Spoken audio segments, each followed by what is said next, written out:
Bagaimana cara membedakan batuk biasa dengan batuk yang berbahaya pada anak? Yuk kita bahas, simak penjelasannya sampai akhir ya.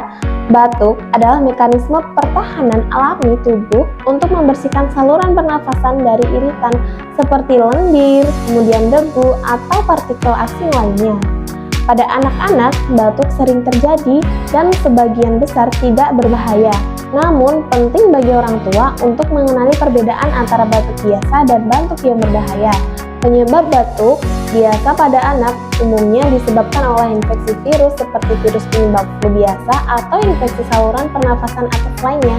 Dan batuk yang berbahaya pada anak memiliki ciri-ciri seperti kesulitan bernafas atau sesak nafas, mengih atau terdengar bunyi siulan saat anak bernafas, kemudian demam tinggi, batuk berdahak kental dan berwarna, perubahan perilaku, dan batuk darah. Nah, apabila anak bunda ada gejala seperti itu, penting bagi bunda untuk memeriksakan si kecil ya. Karena apabila dibiarkan, maka batuk si kecil bisa semakin parah. Aku punya rekomendasi vitamin untuk mencegah terjadinya batuk berbahaya pada anak.